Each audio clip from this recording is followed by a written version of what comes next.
Yeah, I did it. There we go. Yeah, Okay. it's, I know, that's one of the annoying things about this, at the bottom, it should be at the bottom. And it always disappears, so then you gotta find your cursor in your Oh. cloud. Okay, so go ahead and start. All right. So good morning, everybody. This is the special meeting of the Sunland Tahunga Neighborhood Council Joint Board and Community Improvement Government Affairs Committee. It is Thursday, April 21st, 2022. The time is 10:09 a.m. and this meeting is called to order. I will dispense with the housekeeping because there's four of us and we know what's happening. Oh, we have an attendant. No, that's Lydia. Oh, Lydia's still over there. But let me, She might, I don't know if she knows how to accept but on her phone. it's fine. It's fine because she's unmuted, so that's fine. Okay. Okay, so opening comments. Yeah, let's take this A to B, not waste a lot of time. And we have all of the documents up here, I believe. I hope I've got them all. Carol is doing notes. Is that correct, Carol? Yeah, Then the abbreviated version is fine. Do we have any minutes to approve from prior meetings, which I don't have? they were posted on the Sunland Tahunga page with the agenda. Oh. Very good. So give me a second. I'll move to approve the minutes of the prior meeting. Thank you. Do I have a second? I'll second. Okay. So any comments? Originations? Okay. In that case, take it to vote, Carol. Okay. Lala, Abstain. I haven't read them. Cindy, Yes. Carol is yes. Lydia, Yes, Excellent. Motion passes. Okay. So number 5 here, discussion possible action, council file 11-0002-S24, AB 1594, Ting Gibson Ward, firearm manufacturers and retailers, non-compliance lawsuit, AB 1621 Gibson, ghost gun regulations, AB 2571 Bauer Khan, firearm marketing to minor restrictions. And that is this one. I'll just put it on the screen here. Can you see that? yeah, Okay. So this is. Oh. Let me understand this one. So if we go down here to the resolved. Let me just see what whereas do we. I'll just read it. Whereas any official position of the city of Los Angeles with respect to legislation, rules, regulations, or police policies proposed to or pending before a local, state, or federal government body or agency must have first adopted the form of a resolution in the city council with the concurrence of the mayor. And whereas a violent crime continues to increase, the prevalence of firearms use has continued to put California residents and police officers at excessive risk of bodily harm. And the availability of firearms has also had disturbing implications for the domestic abuse and mental health crisis across the nation. And whereas the availability of, and whereas gun violence has led to death of approximately 38,000 people nationwide and 2,200 in California, not including the scores that have sustained life-changing injuries from firearms. And whereas the rate of gun homicides continues to climb at a historic and alarming rate, a comprehensive response is needed. And whereas currently pending before the California state legislature is these things that we went over that were in the thing already, would enact several firearm regulations to safeguard California residents and hold firearm manufacturers liable for irresponsible and negligent practices. And whereas AB 1594 would allow individuals and California Attorney General to sue firearm manufacturers and retailer for injury and death caused by non-compliance with regulations or unfair business practices. And whereas AB 1621 would seek to restrict unserialized firearms or ghost guns by bringing the state into compliance with a new proposed federal rule, which would regulate gun kits and 80% retrievers as fully functional firearms. Whereas AB 2571 would restrict the marketing or advertising of certain weapons such as semi-automatic weapons or high caliber firearms to children.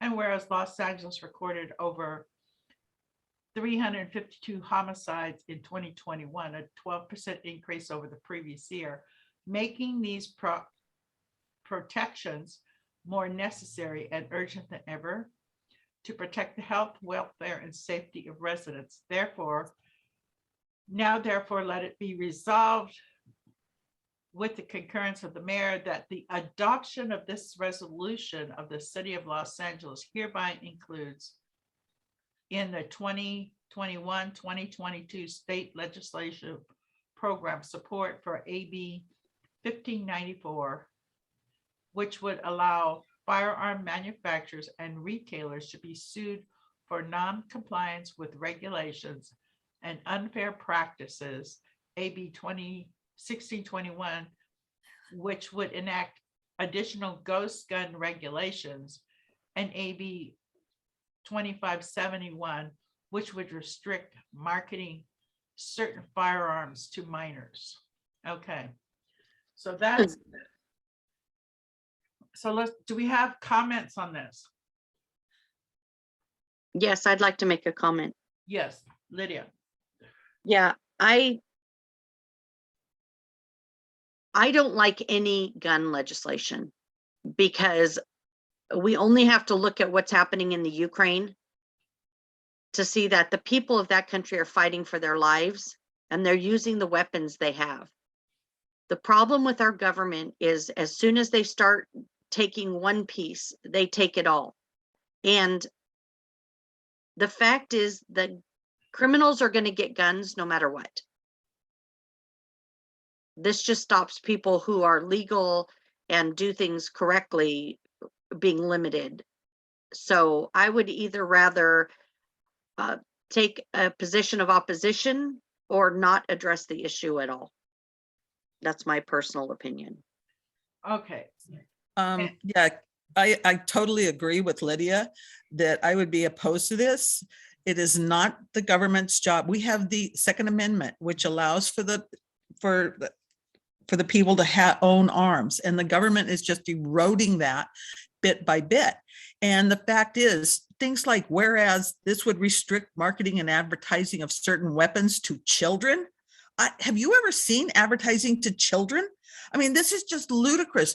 And the criminals have no problem getting guns. Do you think they're going to care that there's a law that says, oh, you can't make a ghost gun? And while our president has opened our border that make it so much easier, because weapons and drugs are smuggled across our border. I don't even know if they bother smuggling them anymore. They just walk them across, no problem. So no, this is just more oppression of the people, the legal gun owners, and the law-abiding citizens. This does nothing to solve the problem. Thank you. So I'm with Lydia. Either we drop this or we oppose it. Okay. Cindy, did you have a comment? I'd like to move that we take no action. Okay, do I have a second on that? This is Lydia, I'll second it. Okay. I would like to add one other comment, and that is their big push right now is ghost guns. Illegal guns are illegal guns. The things that they're talking about in here, If it's an illegal gun, it's an illegal gun. A ghost gun is a gun that is created in somebody's home using a kit. People who like to put things together and create their own items. Once you do a gun, it has to be registered legally. If you don't register it legally, then that's a violation and that's an illegal gun. Right. So they're trying to stop people from being able to create their own guns. And like I said, the fact is the criminals are going to get their guns no matter what. But people who do it as hobbies and things like that are the ones who are going to be penalized. And they're the ones who actually legally register them. So I would rather we take no position. Thank you. I would just like to say, I personally would like to oppose it, just so that we're on the record for the Second Amendment. It is true that ghost guns made from kits are often individually crafted for special collectors and stuff like that.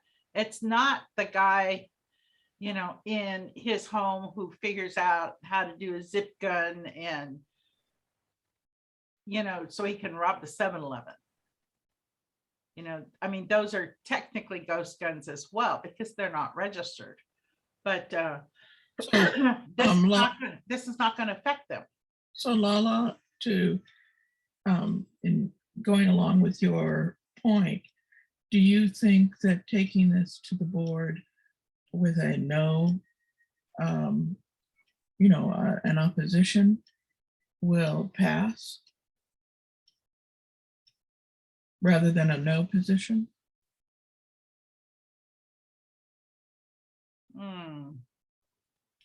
I'm sorry, Cindy, what was your question again? So, we have two thoughts: that we don't take a position on it at all, which is what I believe is on the table. Yeah. But if we were to modify or amend that motion to say that we take an opposition to this council file and go on record as taking an opposition, my question is, will the board pass that? Well, it would be heated. It would be. It could be. Go ahead. No, I was going to say, you're right. It could be heated, but people need to remember that guns don't kill people. People kill people. So, because I agree with Lala's point of being on record as a no position, but I also, when I put my motion forward to take no position, it was because I just didn't, I don't know, I just didn't think that this is exactly where we should be putting our energies. And, sometimes our meetings are, end up going long when we could be handling more local related issues. So that I was just, that was kind of how I was thinking, but I agree with,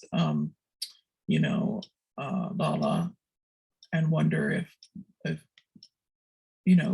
putting personal comments in on it would be a way to go. And so I'm just putting the thoughts out there. Thank you. Okay, we have another attendee. Do we have any comment from the attendee? Hi, Karen, did you want to speak? No, thanks. Just listening in. Okay. All right, all right. Well, actually, Karen, I would love if you would speak because I think we're split. Well, right now, the motion on the table is to not take a position at all. And nothing's been amended, but Lala made a good point and I commented on it is all. So that's kind of where we're at. So we're kind of in discussion on whether we stay as we are with no position or whether we consider a modification. Then I'd like to make a motion that we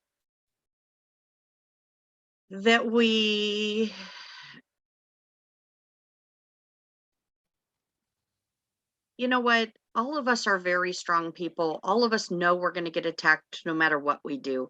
So I would like to amend the motion to take a position that the board does address this issue.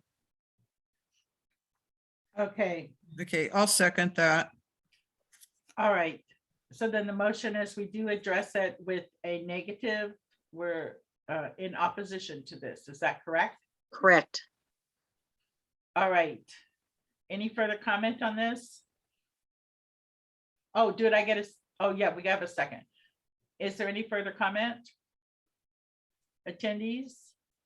Okay. Carol, take it to the vote, please. Okay. Lala, Yes? Lydia, Yes. Cindy, Yes, and Carol is yes. Good. So yes, we will take a stand on this motion. Thank you. So can I make a motion that we write a CIS opposing this motion? Well, we don't have to. I don't think you have to make a motion to write the CIS. We said we're going to be in opposition, so we need to write a CIS. that's correct. Yes, Lala's correct. Okay. So, and who is going to do this particular CIS? Carol, do you want me to help you with it? Sure. We'll do it together. We're not doing all of Okay. them, but we'll do this one. Yeah, we're not doing Okay. all of them this time. Yeah, I want to, this time when I want to get them like assigned, so we each know at the end of this, who's going to do which ones. And there we go. So we're going to move on to number 6, discussion possible action CF 22-0002 -S16 HR 5227 Lift the Bar Act, Affordable Care Act, Federal Assistance Programs Eligibility Standards, Lawful Presentation, Immigrant Access. So- I would make a motion that we don't address this item. Oh, I'll second it. Okay. Okay. Did you Um, second, Cindy? Yes, I did, but we were both kind of chiming in at the same time. I'll put you down. That's okay. Yeah, the reason why is because immigration issues belong to the federal government, and anything we touch, we're likely to end up in a hotbed of trouble. And I don't think we know enough about the programs and the way they spend the money at the federal level to take a position on this. That's my personal opinion. Okay. Okay, so this is the, Oh, wait. Would redefine qualified non-citizens. Okay. All right. Thank you. right, down here at the bottom, it says allowing all lawfully present immigrants to access federal programs without discriminatory bars or waiting periods. Hmm. So we right now have a motion to not take a position on this. But I just want to go over this one point to see if we're going to reconsider that or not. Because present immigrants to access federal programs without discriminatory bars or waiting periods. There is a situation which I have personally witnessed where people can come to the US legally. They do things like, I actually had some friends that are Indonesian, and their relatives came here legally and stayed with them because the mother was pregnant. So she came here legally and her baby was born in the United States. She was then able to have her child be a US citizen, get his passport, and go back to Indonesia. Yes. You know, and these are lawfully present immigrants to access. They need to have some sort of not, well, yeah, I've showed up on your borders and now I need all possible benefits. I don't like to talk about the Armenian community too much, but they have this as well, where some elderly immigrants, they come here legally, or they come with refugee status, and they're able to start collecting SSI upon arrival. And I if this is going to expand that kind of thing to not just a couple of programs, I don't want to have it. Now, is it something we need to actually address as a neighborhood council? I don't know. It is federal. Okay, I think there's a lot with this. There's a lot of detail. There's some misinformation I think people may be misinformed on, but I agree that we should not take this on. It's outside of our purview, so to speak, really. And so I really want to push that we just leave it alone. Thank you. All right. Any comments from the attendees? No, I also agree that this is kind of way over our pay grade. Because yeah, I'm like you, Lala. I do know a woman who brought her dad over, who never paid a dime into our system and collected SSI. He also immediately, got Medicare, got all these insurances. I mean, he had just anyway, he really took a lot of money out of the system. And I see this Dreamers are in here too, this deferred action thing. I mean, these people this was enacted years ago. Why haven't these people legitimized their status? I mean, this is just rife with abuse. But yeah, I don't know how, I mean, it's just gobsmacking. I mean, and just wait till you get to the one I submitted. So yeah, this is all part of this, but yeah, I think we would just, I don't know.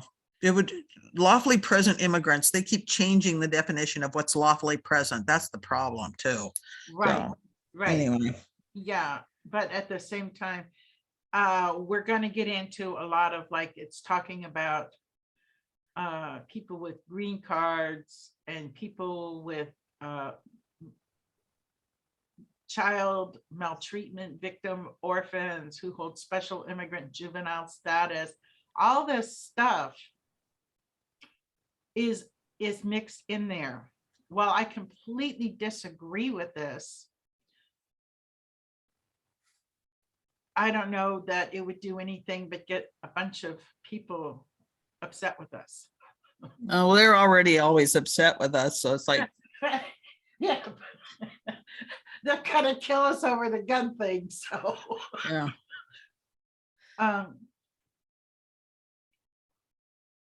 Okay, so right now we have the motion to not take any action on this. So is there any other comment from the committee? From the attendees? Okay. Carol, go to the vote, please. All right, Lala, Yes. Lydia. You're muted, Lydia. Yes. Okay, Cindy, Yes. Carol is yes. There you go. Okay, so we take no action.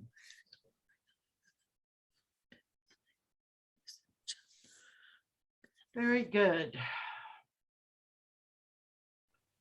7, discussion possible action CF 22-0002-S41 Home Key Program 2.0 Homeless Crisis State Coronavirus Relief Fund State General Fund funding increase. And this is number 7. Okay, so let's see what they're trying to do with this.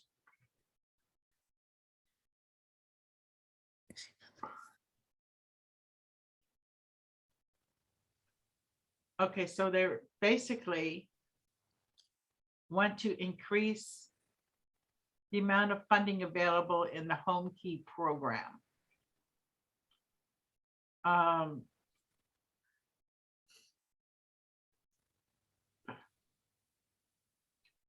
Let's see if there's anything we need to do. Do you want me to read the whole thing or? Well, this is just more money for Home Key. Home Key, yeah, that's where. No, I know what it is. I'm just, Yeah, that's basically I'll just read, it says, now therefore let it be. Now therefore be it resolved with the concurrence of the mayor that the adoption of this resolution, the city of Los Angeles hereby includes in the 2021-2022 state legislative support program support and or sponsorship of legislation or administrative action that would increase the amount of funds available in Home Key Program 2.0. So it's the state increase. So to me, I see the whereas currently deliberating on awards, and the council should advocate for the advancement of some or all of the $1.3 billion reserved for Home Key 3.0 be made available for eligible products in the current round in order to tackle homeless crisis with urgency and increase funds. I mean, can I make a comment, or should we make a motion first? We need to make a motion first. Can I make the motion? Go for it. I make a motion that we do not approve the continued dumping of, I shouldn't say that, the continued funding of Project Home Key until there's accountability for the nonprofits and the projects to make sure that the people who living in the organizations that are running them are following the guidelines. I just dealt with a situation in Venice where they had a facility where the guy OD'd on drugs, fell down a flight of stairs and died. And they asked the security guard, they forced the security guard to, like a 20-year-old girl, to perform CPR on this guy because there was nobody there with any medical knowledge or emergency training, which is required. And the person who ran the organization did nothing but sit in her car and listen to church radio while this whole thing was unfolding, and refused to participate in any of, I mean, basically the coroner came and took the body, but she did not comfort the security guard. She didn't comfort the other residents. She sat in her car. There has to be levels of accountability put into place if we are going to continue funding these items. Well, so Lydia, could I make a slight amendment to your motion that we be because the wording in the CIS platform to file is for unless or whatever, unless amended. So we could be against unless amended, then add your statement about the accountability. Yeah, that's fine. Good. Do we have a second? I'll second it. Thank you. Okay, comments? Okay, yeah, I tend to agree with Lydia.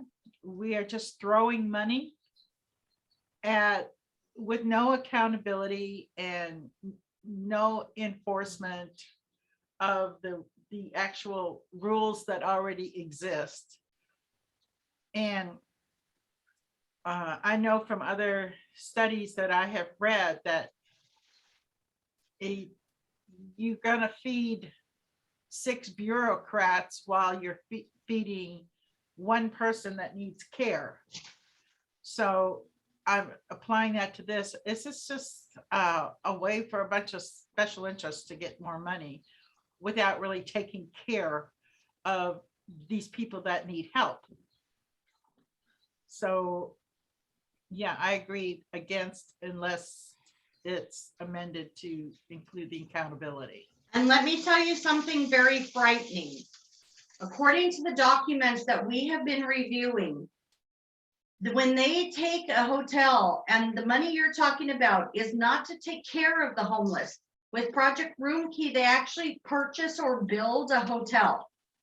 Then the path or whoever the organization is that's going to run it, the contracts that we've been reviewing show that at the end of 5 years, those buildings are being given to the organization who runs the homeless shelters. Well, that was kind of why I was wondering about the thing about the zoo and the LA, that LA is going to help a nonprofit find a place for a rehab center. Is that it? We're going to buy the property and give it to them? That's my concern. We Well, the just thing hand is over our the city zoo- taxpayer dollars. The zoo is already owned by the city. I think that's just gonna be a partnership into perpetuity. But we actually have the documents that show that it basically says at the end of 3 years, as long as they get the property, in 5 years, as long as and that they have to keep the organization going, or the shelter going, unless it isn't feasible. And there's no description as to what no longer feasible means. So there has to be changes to the way they do these things before we should approve them, in my opinion. Also, they're not full. None of the shelters are full of people. Really? Yeah.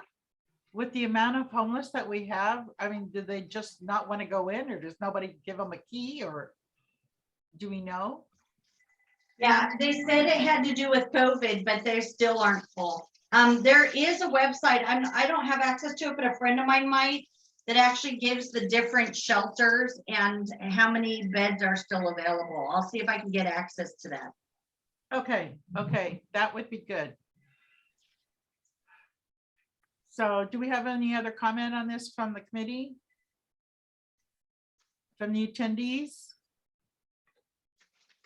All right, so the motion that we have is against unless amended, correct? Correct.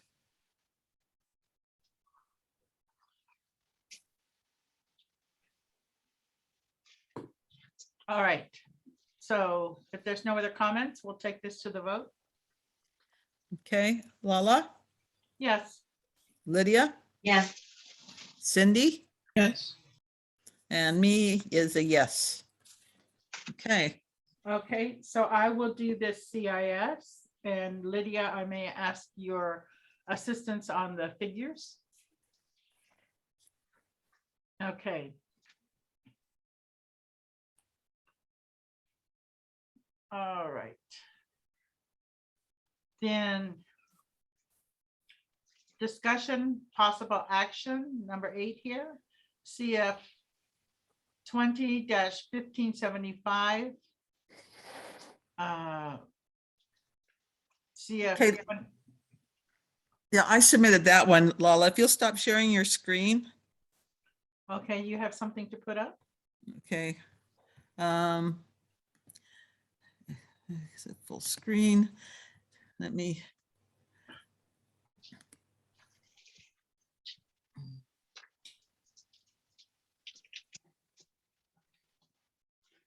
Okay, so as you all know, that I submit CISs, and so anytime there's any changes to the CISs that we submit, if they attach more stuff to it, I get an email. Well, this came across my email the other day, and this is legislation, and it's regarding legislation that's come up again in our state legislature. And basically this bill, this one, which is, I don't know how many pages long, but this is talking about taxpayer protection and government accountability. And they talk, it's talking about how the people of California pay among the highest taxes. And not only that, unelected bureaucrats impose fees, which, you know, I mean, if you start a business, build a home, do anything, you know about fees. You go to the driver, you go to the, you know, DMV, you pay a fee. Fees alone in this state bring in over $21 billion. And then the bill in the state also addresses the fact that there's a lot of bait and switch, that, you know, we're sold a bill as one thing, like the gas tax. Oh, we needed it to build bridges. We need it to fix our roads. Well, then Newsom immediately took out 500 million or billion, 500 million, I think, from the roads and directed it to his railroad, his high-speed rail.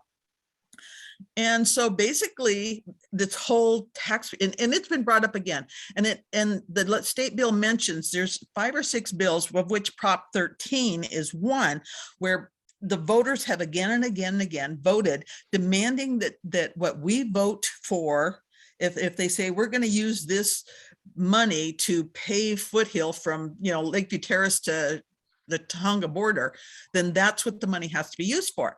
And so anyway, so then I come across, and so I look up, I see what the mayor has written. This is part of what the mayor's they're looking at.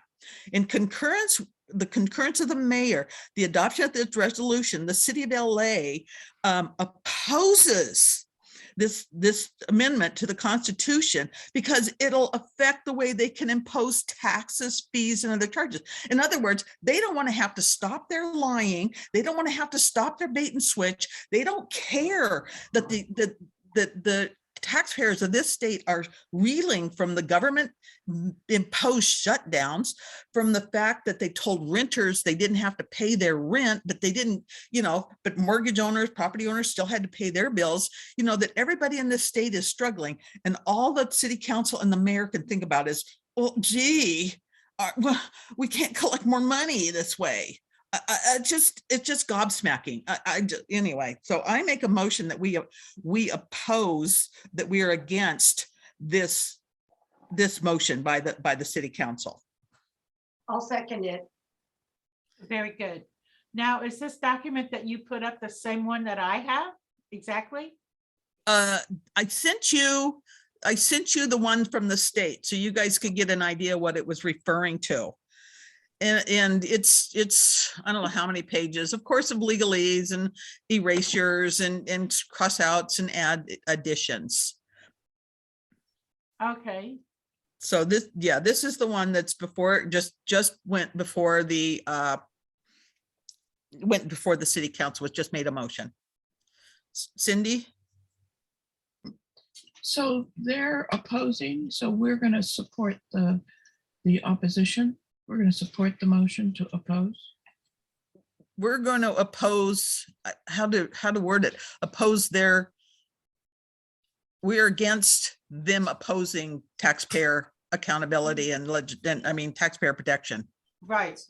Because So I'd like to make a motion to oppose the council file. Yes, do I or have, it's against, I think the wording is actually against. Because they're in the motion, I started to read the last paragraph. It says they're opposing the measure.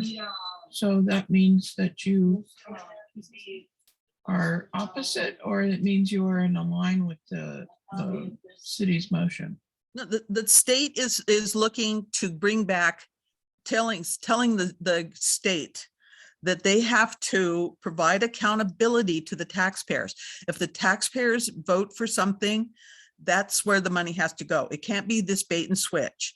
It can't be just imposing fines and fees and stuff without the voter approval, that they're trying to bring it back into the lap of the voter, and that the voter gets a say, that they can't create new taxes, and they pretty much do. I mean, they, look at your property taxes and you see, a list of bond measures about 6 inches long, but they're saying that this needs to be accountable to the people, to the voters, is what the state. Are you saying that we are opposing the city council's version, Yes. but we support the state's version? Yes. Okay. right. Okay, I want to just check one thing here. Let me go back over to. By the way, I'm voting yes. I have to step out for a second. Okay. Let me just see, where did this go? I mean, I did send it to you guys, and I know I went through it, and after a while, I don't know how these people do it. Your eyes start to cross, but basically the gist I'm picking up from what I understand is basically the state government is saying the people need a break. You need to just start being accountable. You need to, if they vote for something, you need to use the money that way. The people are suffering under skyrocketing inflation and skyrocketing gas prices, that we just you know, you just have to be accountable and more transparent to the people.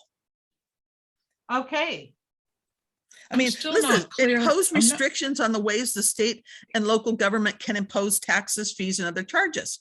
I'm sorry. What part of taxpayer protection don't they understand? So are we, what item, agenda item are we on? I'm so sorry. This is Alright. 8. it's number Number 8. 8.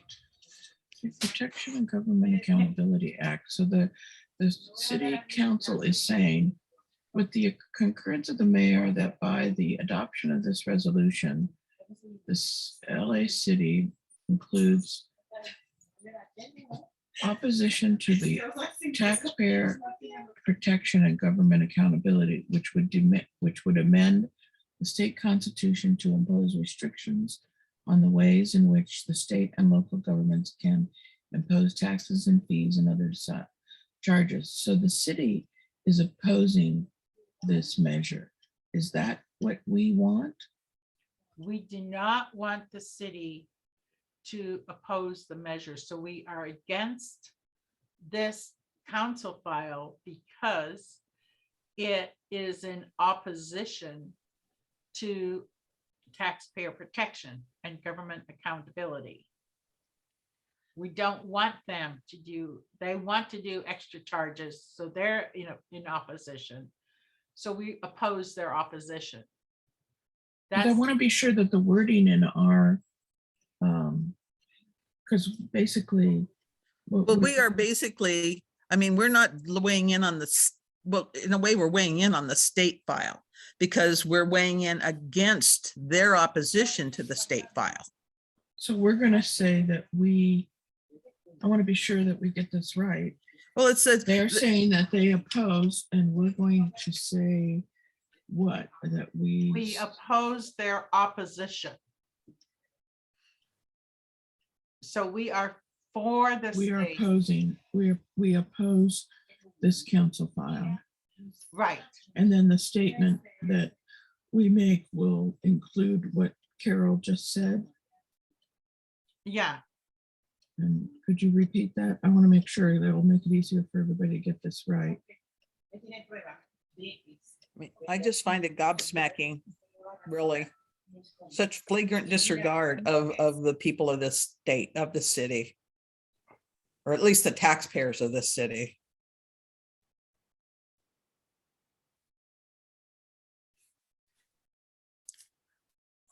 okay. Because their measure is, their opposition is saying Taxpayer Protection and Government Accountability Act, which would amend the Constitution to impose restrictions on the ways in which state and local governments can impose taxes, fees, and other charges. So we're going to say we don't agree with that there should be any change. No, saying that we're saying that we don't agree that LA should oppose the changes because they're going to be putting restrictions, not on the people, but on the governments who haven't been accountable. We like Okay, as long that. as you have your wording right. This is a convoluted one because of the way it's worded. So we have to Right. go in for the board to make it really. Well, basically, they're just upset that they would amend the state constitution to impose restrictions on the way state and local governments can impose taxes.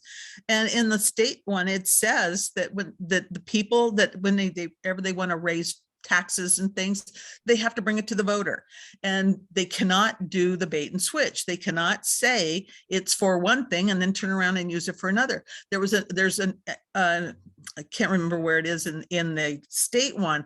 It talked about asking people, they asked people of a community to vote, pay for something.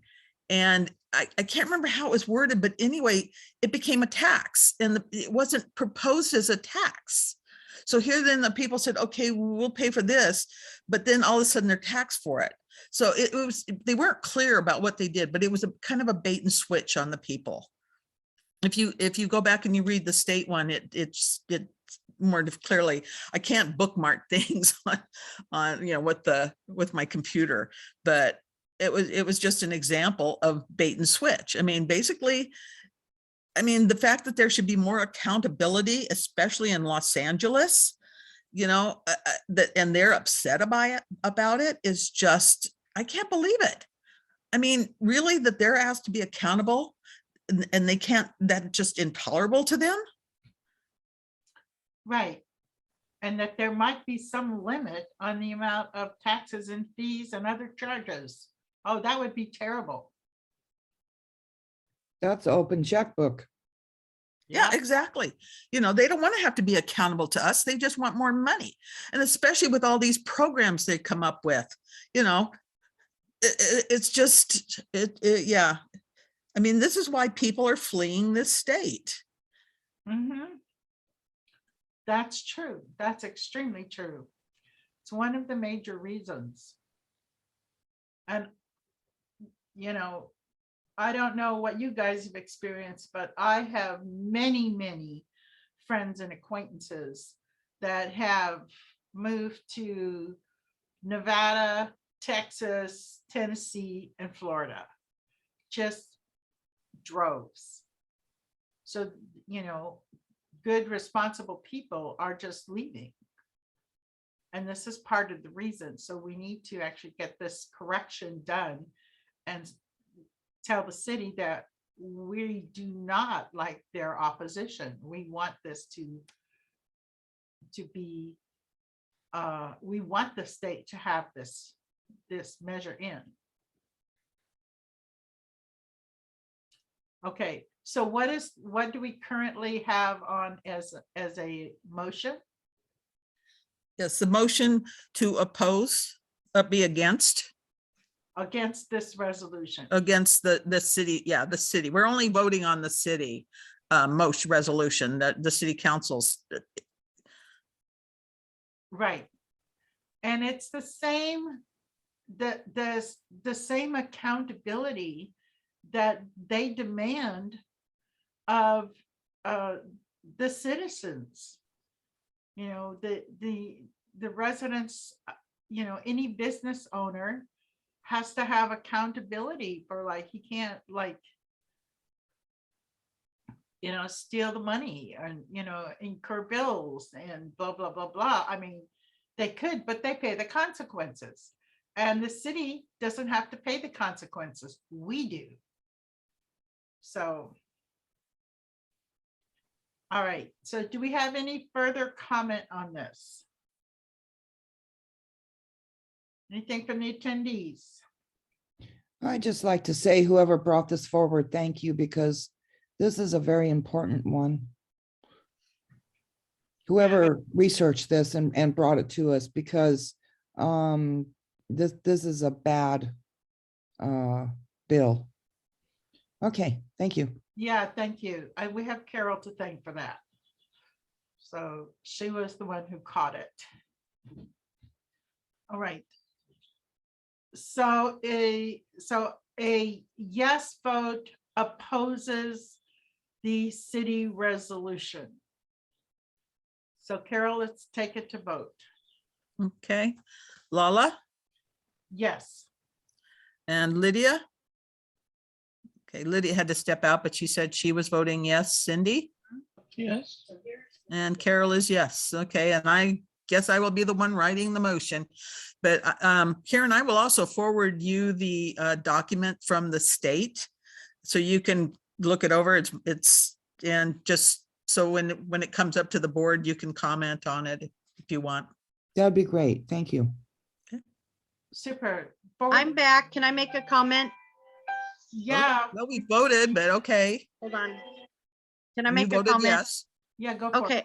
I gotta, hold on, I gotta turn you up. Okay, first of all, I am floored that the city would take a position of opposition to the Taxpayer Protection and Government Accountability Act. Me too. I mean, that just floors me. It's like saying we support the Corruption and No Accountability Act. Exactly. Exactly. Oh my God. Rename it. Maybe, we could put that in our comment when I go to the CIS. Why didn't you just rename this resolution the No Accountability and No Protection Act? Yeah, yeah. How about let's screw the Taxpayers Act? Yeah, There you what the go. heck? That's what they're there for. Wow. Unbelievable. Exactly. Okay. Okay, so Lydia, we did vote while you were out. Yeah. And we counted your yes vote. That's fine. And with that, let's move on. And I do not have the letter. I'm hoping that Lydia or Oh, Well- yeah, I gotta get on that. Yeah, there should be two letters. One is the response to Dunn's letter, and one of them is the and I'll Vanessa. know and I'll know more about it because one of them is response to the letter where they were telling us that we needed to put changes in our bylaws and standing rules, which is completely inappropriate, but we did send in our bylaws, and now the department has contacted me that they want to have a meeting with me in regards to those bylaw changes. Is that So- under old business, Lydia? No, because it's in response to the Dunn letter. So what I'm trying to say is there may actually, as of Monday, there may be even more information that needs to go in that letter. okay. So do we need to move this forward then to the executive committee so you can have that meeting? Yes, it should be moved forward, but there's two letters. One is the response letter to Dunn. And the other one is the letter to the city council in regards to actions that Raquel Beltran took. There was two letters on our last agenda. So I think we postponed them, so they should still be good to go on to the meeting anyway. The second one is Raquel Beltran, and this is actually kind of comical. Can we finish the vote on the number 8 and wrap that On one the up? Dunn letter? No, number 8. Let's We just, did, did we? Oh, okay, sorry. Yeah, we did. yeah. It So just seemed like we're it- on to the Dunn letter, so we could Yeah. just take comments on that and vote on that and Yeah, so we will, so basically what I'm trying to say is there's two letters, and the second letter was Raquel Beltran wrote a letter to the city council asking for full power to be able to mandate whatever tests, whatever trainings she wants to the neighborhood councils without their input. because we are kindergarteners and And the- then, yeah, and then on top of it, when Blank put it on their agenda to address it and to see if the neighbor councils wanted to take positions on that, she was angry and yelled at them for not including her in the conversation. So I was at the bank meeting and this came up there as well. Uh-huh. And her, what I gathered from her position is she does not create or come up with the trainings that the neighborhood councils have to have. Those, she didn't say specifically, but I think we all know that the requirements for training come from bonds or come from the charter, such as the ethics training and the plan for neighborhood councils. But what she does do is and she didn't say this, but this is my takeaway. She's responsible for seeing that the trainings are provided, adhered to, whatever through. Yes, she was very upset also at the bank meeting that she doesn't get a time to make a presentation. She wants to make a presentation on on how this all comes about, which will mean that you'll have Anne Marie's PowerPoint and you have to sit through 20 or 30 minutes of all the history and how it got to where it is and what it is that you do. And then by the time you get through all of that, then what does it mean? So Anyway, those are my takeaways at this point, that she doesn't require the training. The trainings are required by others, and she has to implement them or see that they get done. So that's how I see her position at this point in time. Okay. well, Okay, I see it a little bit different because she's already responsible to make sure the trainings get done, and we see how well she's failed at that. Second, she has already written the letter to the city council asking for this power. So if she wanted to have a conversation about it and have input about it and be able to present it, then a smart person would have done those presentations in advance of going and asking for that power. She doesn't like Cornerstone. She wants a whole new system. She doesn't say what she wants, but she wants.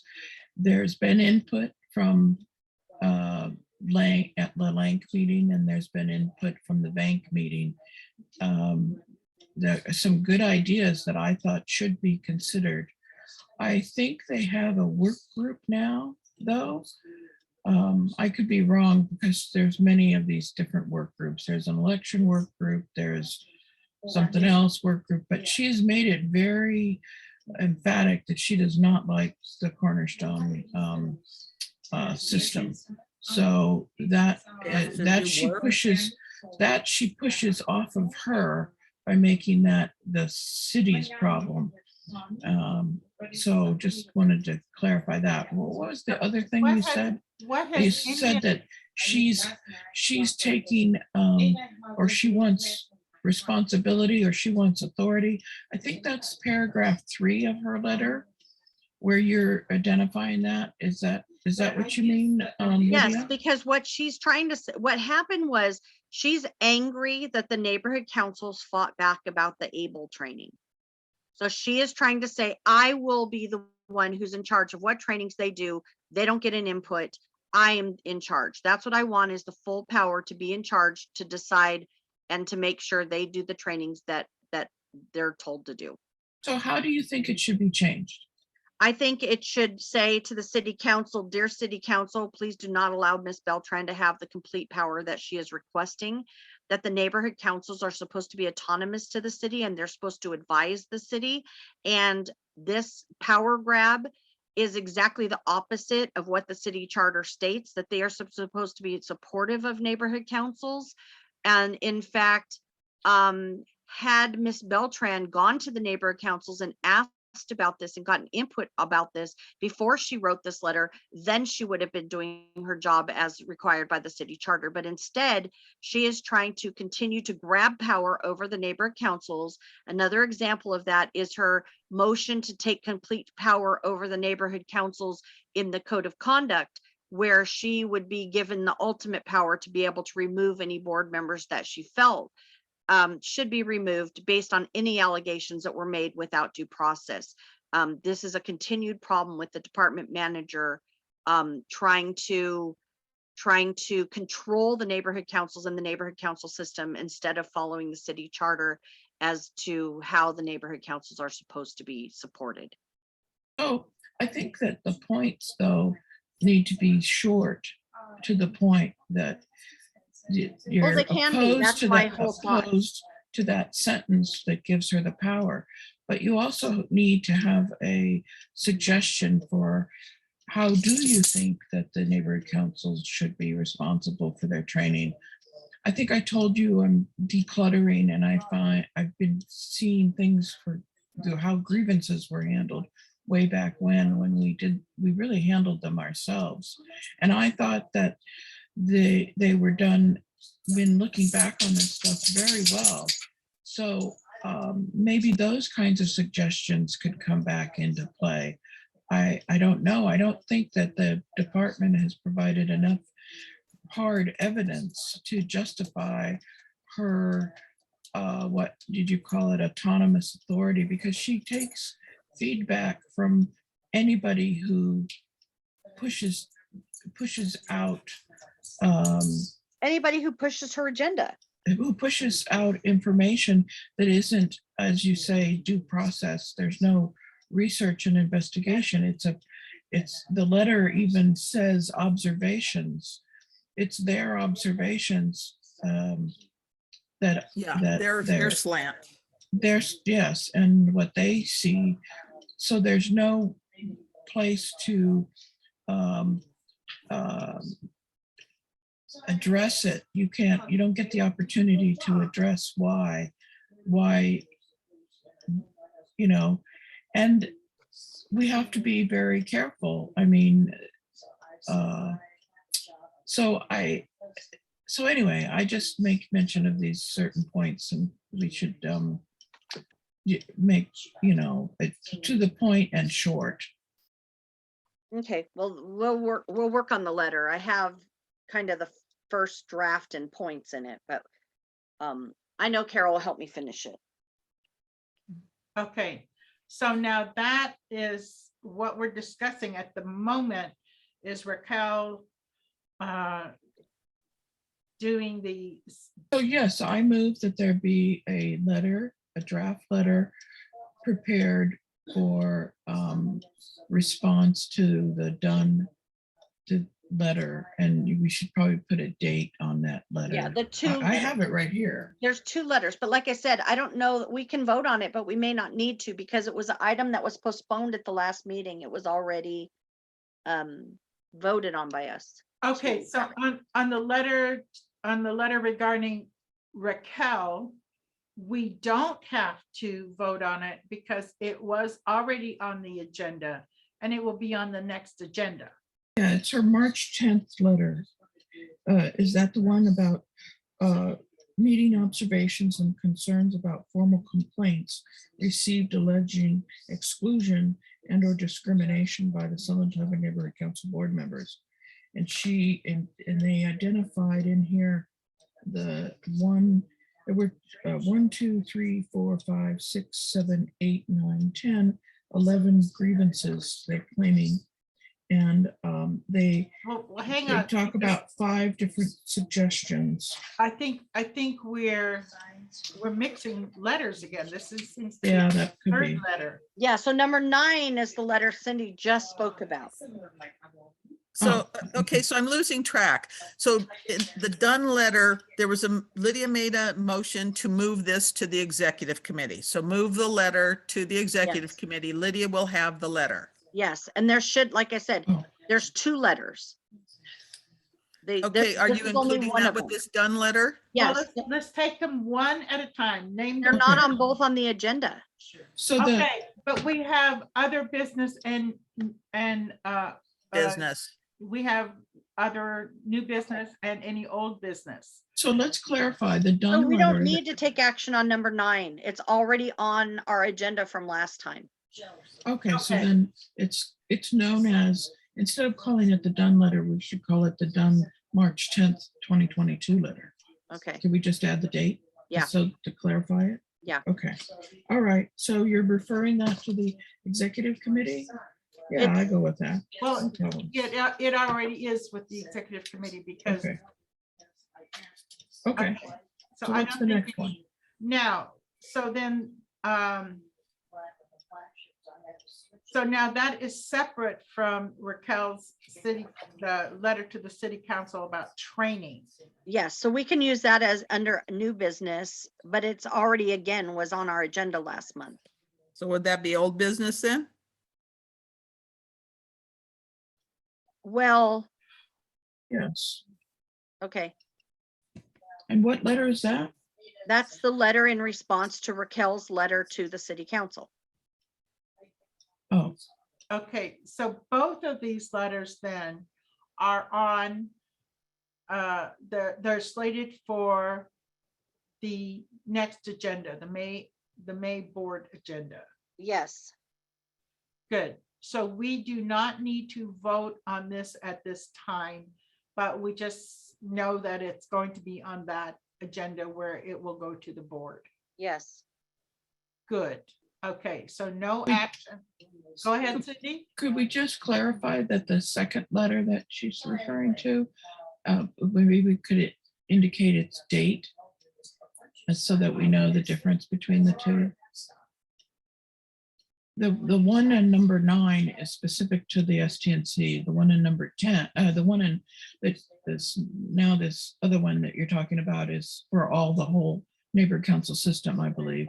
Is that right, Lydia? Yes. Okay, I don't know if I have the date she sent that letter. I don't know if we have the whole letter.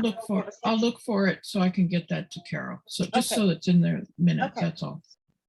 good. Good. So do we need to do any other action on number 9? No, No, okay. And any other new business that anyone wants to bring up? yes. So we have had several that have come through the STNC contact list of people who would like things on the agenda. Mm-hmm. I'm looking them up real quick. You One of have a new attendee. I just want to let you know in case they wanted to speak. okay. Oh, okay. So, Do, So okay, so, yeah, go one ahead. one of the items was the oak tree item. Has that been taken care of? I do not believe so. I saw that and I wasn't quite sure which oak tree, where, when, how, who. It was just like somebody's cutting down an oak tree, which is not a good thing, but so So don't. Carol, did you contact them? I sent an email. I Okay. replied to his mail. Basically, it appears that the oak is on private property, the Monte Vista trailer park thing. And so I contacted Patty Potter of the land use and asked her. And I mean, it was very short notice, for city work. I mean, because I think today and tomorrow, whatever, they were going to take the oak down. And he was asking what we could do. And so I asked Patty and she said first the person needs to contact the city councilwoman and he needed to contact the Department of Urban Forestry. But I mean, I think we all know how hard it is to remove an oak. So I'm assuming they have the people have their ducks in a row, but he can at least, I gave him where to go that where to look and who to call. Okay. Okay, so then we had one with the homeless person, and I know that was taken care of because she wrote a thank you letter. Hold on, I'm looking them up. I know we get a lot of them that are kind of ads or organizations who, I don't know. Some of them are things we can do, some of them aren't. So I also received a letter on somebody who wants us to take a position on the healthy streets ordinance. Matthew Schneider is his name, or Michael Schneider. He was actually at a couple of neighborhood council meetings. I was at one last night. He was at, basically, he wants like 10 minutes to do a PowerPoint presentation on healthy streets. And what it's about is to make the city set up a vision 0. The city set up the safe streets, what they wanted, as far as bike lanes and bulb outs and all those things that cut down on the amount of cars that can be on the roads. And the city has only produced a very small amount of that. So that this is a ballot measure that they want to send to the ballot to force the city to push the plan that they had in place that they have not been implementing. And that means that whenever they restripe roads, that they, instead of repainting the lines on the roads the way they are, they need to repaint them with the new way it should be, which means narrowing the lanes, putting in bike lanes, things like that. So he wanted to know if he could come speak. I told him I needed to check. So I wondered what you guys felt about that. Can you tell This- me what's the outcome of his presentations? His outcome is that he wants to get letters from all the neighborhood councils to support a ballot measure to go to force the city to start implementing more bike lanes and that. And his comment last night was, it's all about oh, what did he say? It's about global warming, climate change. It's about climate change, and bicycles don't create air pollution. Okay, So I think that if his presentation can be short and at the beginning of, say, public comments, that would be good. But if he's asking for more like 15, 20 minutes, I don't know that that is a good idea right now. Well, I think that his whole presentation was only like 10 minutes total. Carol, what about when you saw him? I think they gave him 3 minutes, but I didn't time it. Yeah, and he mentioned that he'd just been to Northridge. I mean, my take on it is we will all live in apartments, we will all take the bus, and we will all be happy. That's fine. That's fine. That's fine, but it's good to see these presentations. We have a lot more. One thing I notice is, we have a lot of, I call them wild drivers, people who drive, and the vehicles are very loud, and they add those thrusters or whatever you call it onto them. And we have a lot of folks now also more on bicycles, and more on scooters. And I think you're going to see more of that. I think for an awareness a presentation and broad information, I think is not a bad thing. And if it's short, like you described, putting it at, say, the beginning of public comments or just before would, or, at the, where other presenters come, something like that might be a benefit, so that the community has the broad information. That's all, and can maybe make a few comments about what's unique to our area, so it's not all coming from. Well, it comes with emotion. They want emotion to support that the neighborhood council is taking a position to support them. right. And that's my Well- concern, is that I don't know that our board will support them. We are in a high fire danger area, and we can't afford for them to do. I mean, You how many know- bicyclists do you see on our roads on an average day? But And I've never seen understand it what you're before. saying, but I think that it's good for the community to be presented with,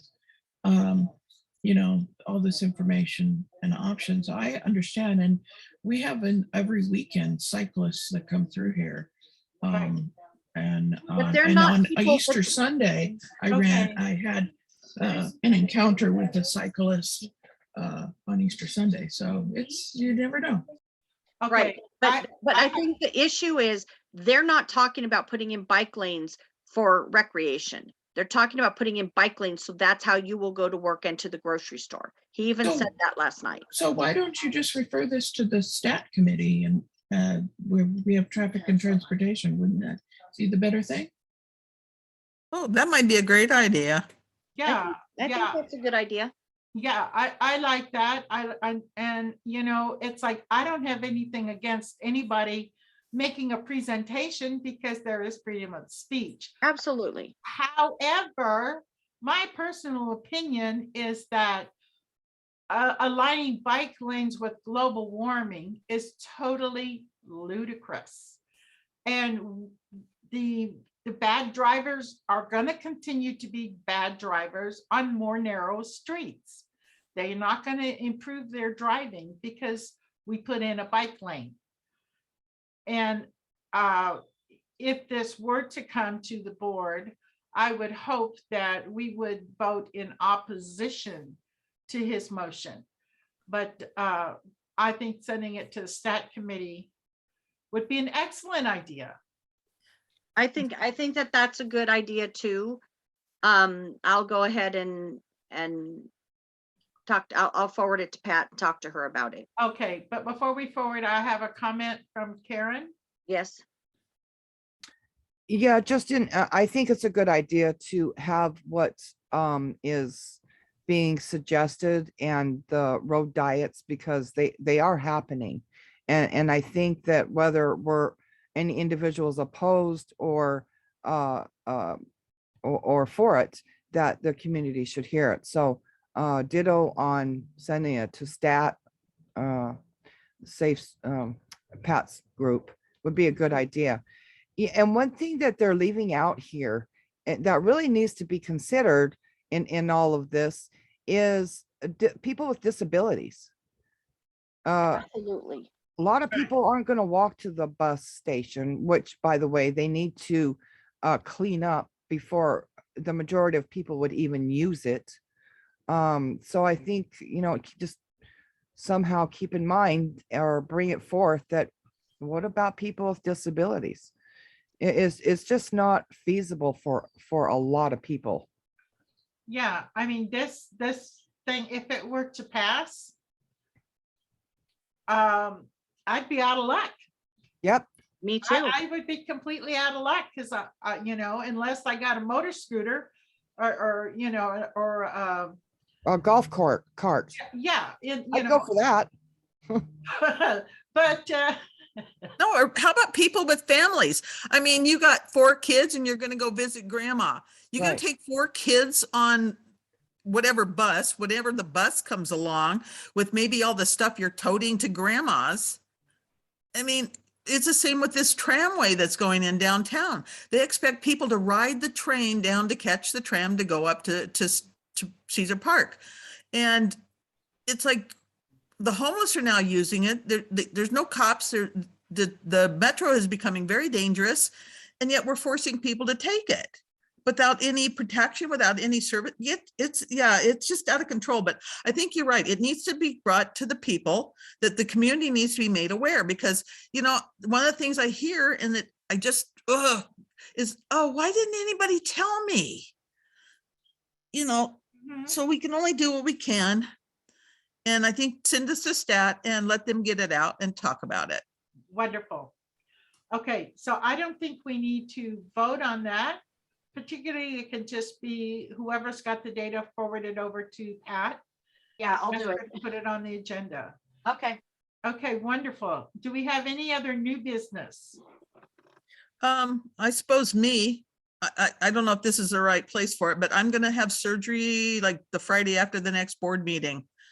So you'll have to figure out a note taker and things like that. I don't know how we're gonna do this, but yeah, like agendas and things and postings, and I hate to put it all on Cindy. So I don't know if we have to think of a way to divvy up some of the work. You're Understood. gonna be fine. You're gonna come through this like $1 million, and you're gonna be just fine. And you're gonna be saying, okay, I'm ready, I'm here to help.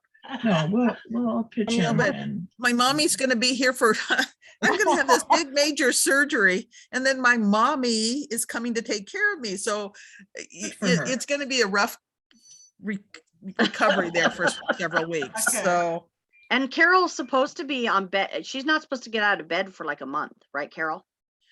well, they're telling me I can't bend, I can't lift, I can't walk on inclines, I can't. Oh, I've Yeah. got a whole list. I'm just letting you know, she's not like going to be up and running. She definitely has a lot of restrictions. So Okay, okay, so we will pull together and help with that as needed. Okay, and we'll just stay in touch and see who needs what when and figure it out. Okay, I do have a We have an public attendee. comment when you're ready. Yes. So Karen, go ahead. Okay, I don't know if this is the correct time and place either, but I will bring it up because I think that it will affect us and every other neighborhood council. I attended a meeting or training for the CISs. And during that meeting, Nuri Martinez brought up the fact of her being attacked, people going to her house, how very difficult it has been on her. And I did put in the chat that we face the same thing, where we're attacked, there's been physical contact, and there's actually a fear factor there. Kind of the same thing that Ms. Martinez experienced. Now, from what I took away from that is that they may be creating something that will protect them.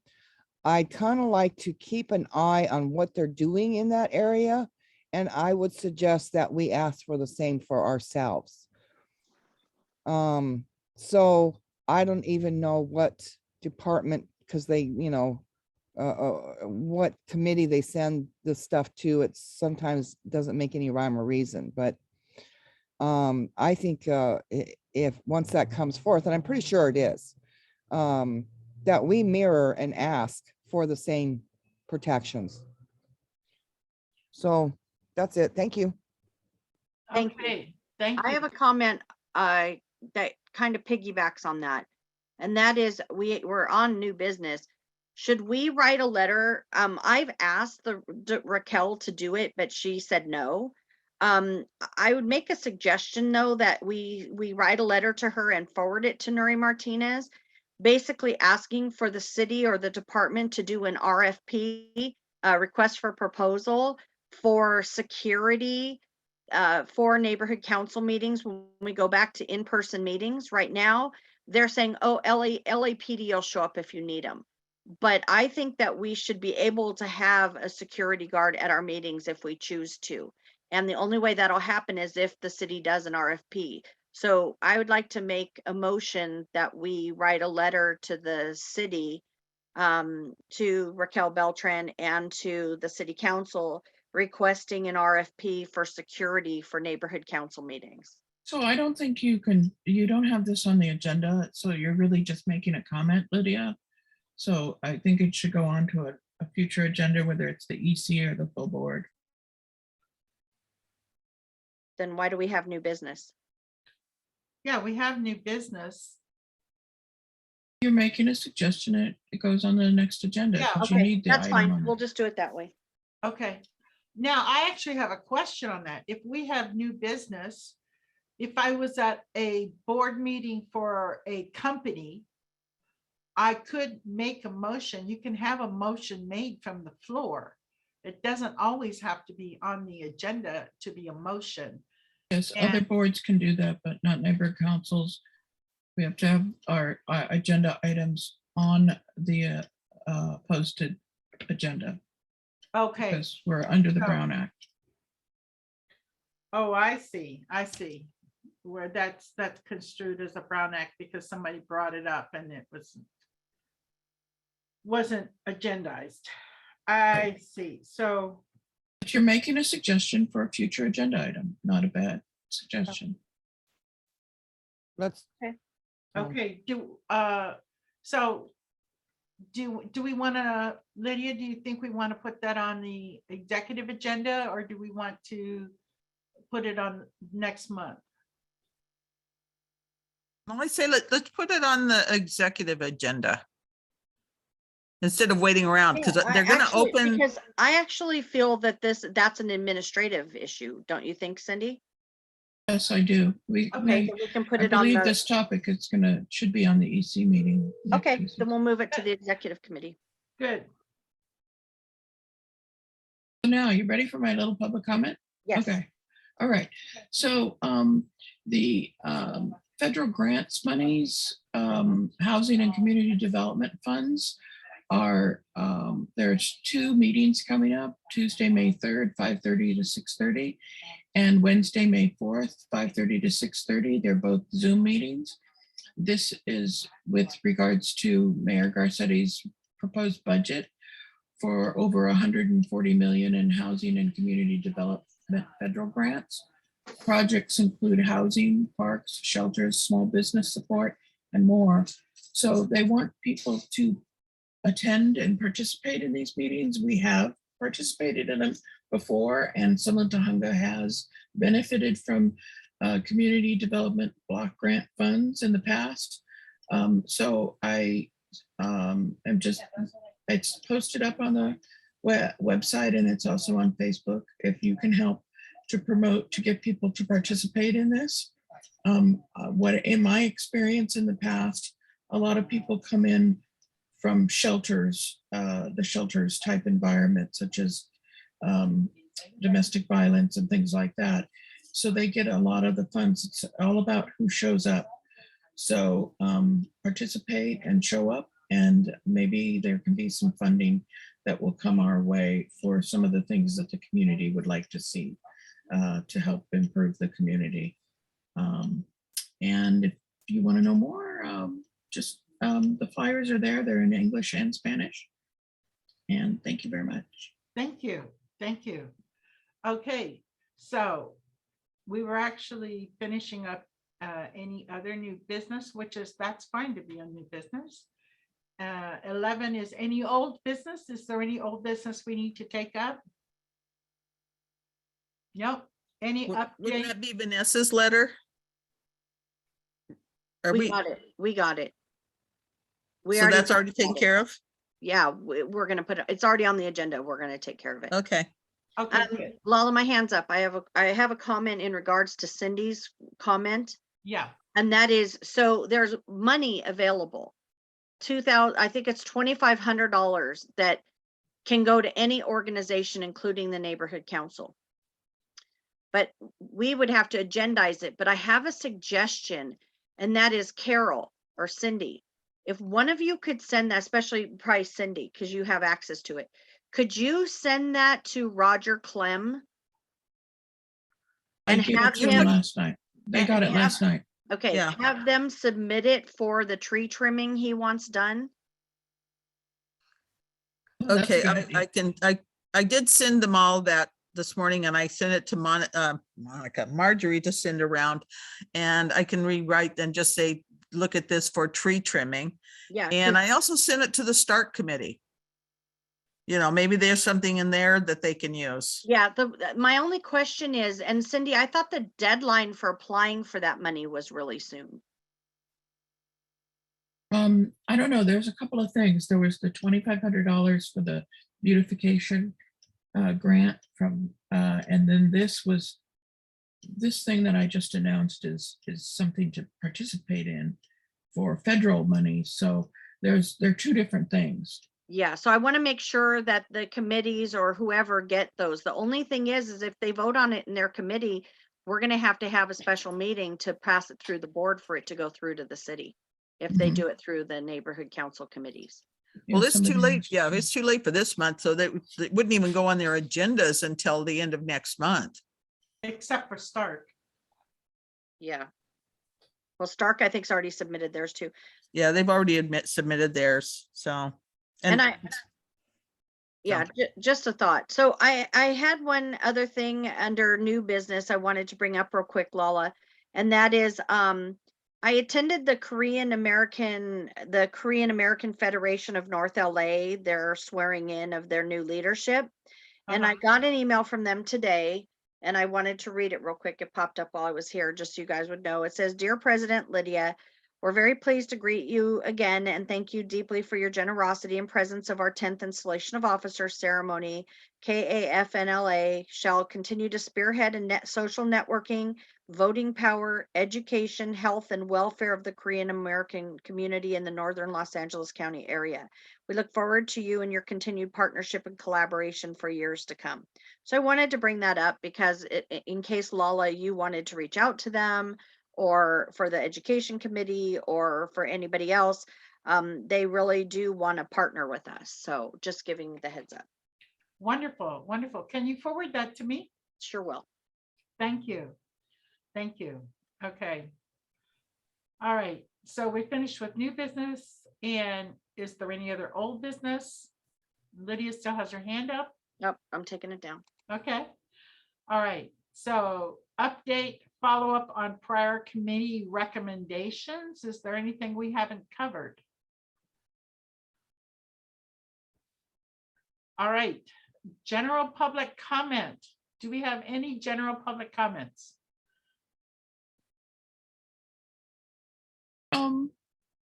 I have something that I don't know how it relates, but I had heard that someone was saying that the neighborhood council took an opposing position for somebody's new business in the neighborhood, which is untrue.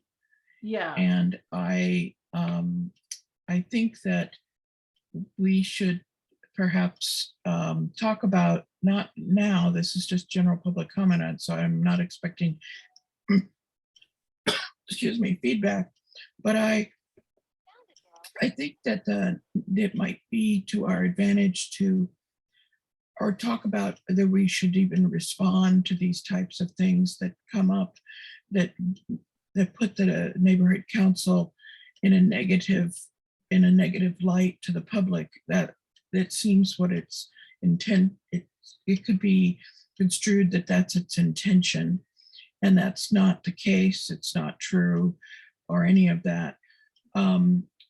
So I just kind of make mention of it, and something to think about on how we can communicate the council in a positive way. And also, the other point is, and everybody I think knows, that this weekend is the 100th celebration anniversary for the Verdugo Hills Cemetery, and I understand some people that we probably haven't seen in a very long time are going to be attending.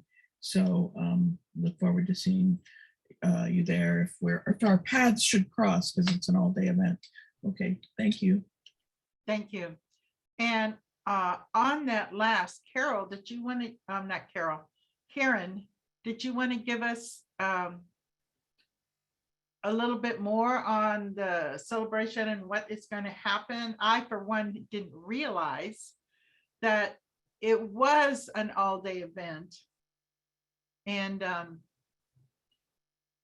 so I have an obligation in the evening, but can you just give us like what we have so far, like what the plan is, what the neighborhood council's involvement's going to be, and how we're going to do that? Yes. And you're right, it is an all-day event. And we're kind of narrowing down our involvement. We will have an outreach table there for the better portion of the day. And the reason I say that is because I think it's important for us to be there at the opening at 1 o'clock. And the schedule, actually, you can find on the stnc.org site. And it's where it's on the back side of the flyer, which, by the way, Craig Hurst or Durst Hurst has added, in partnership with the Sunland Tujunga Neighborhood Council. But on the back side of that flyer that's online is the schedule for the day. So like at 1 o'clock, it's the opening of the historic cemetery gates. And then they have the flag raising ceremony, and then opening of the historic flagpole remnants art exhibit, which is really an interesting thing. That was the flagpole that was taken from Bolton Hall and was cut up and given to different artists in the community. And there's actually an online auction ongoing for that, but they'll have displays of some of that artwork, and some of it's really cool. Then they're having the cemetery walking, the big, and I could go on and on, but the big event actually starts at 7:30. And that's the main event presentation where you meet the residents, a poem reading, several speakers, a musical moment, and sealing of the Verdugo Hills time capsule. So it's all people, in the community can, hopefully they can get access to the and know where to go. I've been putting word out to see the schedule. So, folks that don't want to be there 8 hours won't miss what they actually want to see. Let's see. So as far as us, we're going to have a table there. We might take it down midday, especially as the evening approaches, where it's going to be the storytelling and the walk and whatnot. And we will be presenting to Craig a certificate of appreciation for his work. and myself or Lydia will present that.